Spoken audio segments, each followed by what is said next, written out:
delaying any further, we're going to go to our first comedian of the night.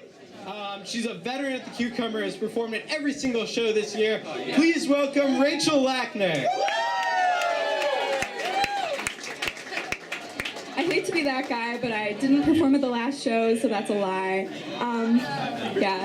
This is a roast of Sam Savitz, as all of the Cucumber shows end up being. Performing first is actually a thing that I've never done at the Cucumber, because usually what Sam tries to do is he tries to spread out the girls that are performing. And when there's one girl, it's like, to give the illusion that there are more, she's always like right in the middle. So I'm always like 6 out of 12, which is, never mind. I was gonna make a stupid self-deprecating joke, but nobody ranks attractiveness on a scale of 12, so that's not realistic. Wow. So I'm a chemistry major, and a lot of times when I tell people that I like to do comedy, they're always like, how are you going to, like a chemistry major, like how do you integrate chemistry and comedy? And what I always say is, like, my dream job is making those science memes that you always see with like a fun chemistry pun. But like, that field is really competitive because all the good jokes have been taken. I don't know if you know, that joke was going to be all the good ones are gone, like argon, like that's an element. I hate myself so much sometimes. Just kidding. Wow, it's been a rough week.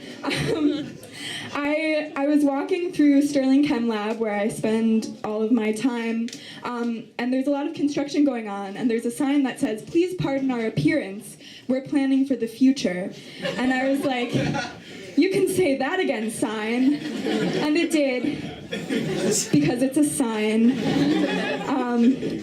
Yeah, finals, am I right?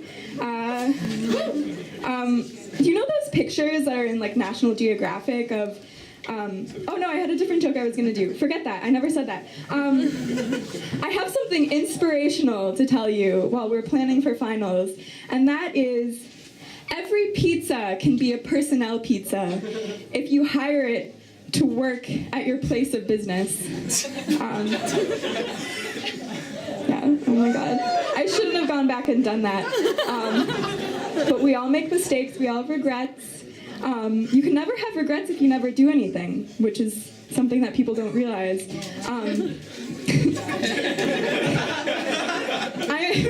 I'm in a lot of pain, emotionally and spiritually. That wasn't a joke. Wow, okay. You know those pictures in the National Geographic where they have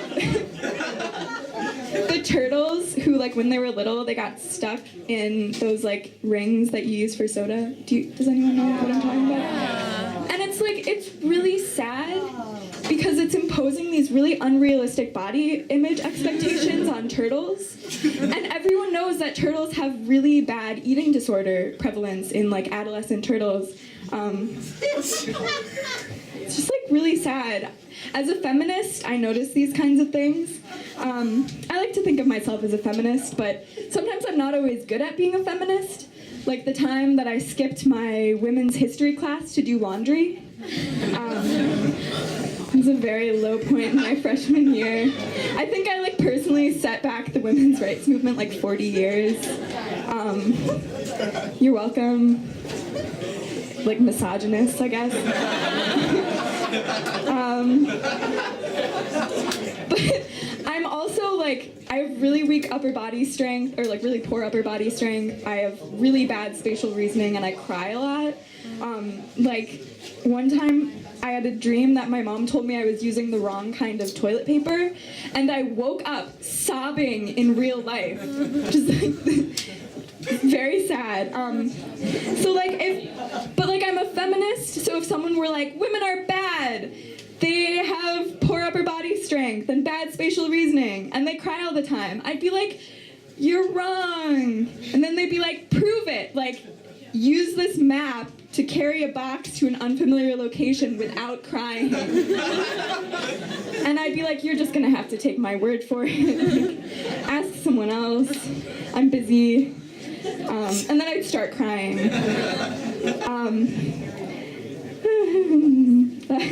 I'm trying to distract you by making you think that you're listening to a music show by singing. As a feminist, I believe that abstinence-only education in schools is ridiculous. Like, that's not a realistic thing to do or to say. Instead, I think we should replace all abstinence-only education programs with a mandatory romper dress code. Because I don't know if you've ever worn a romper, but like, once you put one of those on, that's like a commitment. Like, you are not taking that off. Like, I've never been more convinced at like the fact that like a UTI wouldn't be that bad. Like, I just don't have to go to the bathroom for the rest of the day. Like, this thing isn't coming off. One more joke, because this is important and I want to leave you with something really spiritually uplifting to think about as you go on to your finals. So when I was home over the break, I was in my car at an intersection with my whole family, and I turn and see this guy, this middle-aged man, walking down the street. He bends down and picks up a loose bra that's just like lying on the sidewalk and looks at it like he hadn't really thought that far in advance. And then like turn and walk 20 feet to gingerly place it into a garbage can like he was burying his own child. Get up, look around, and walk away.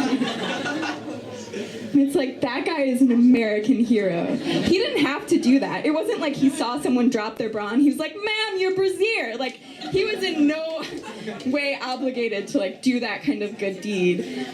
He just did it because he knew it was right. And I think like doing something that's right, no matter how disgusting or degrading or demoralizing, is really like what's important in this world. And I think that's what it takes to be like a feminist ally. And so that's why I think that he's who I'm going to vote for president. Thank you.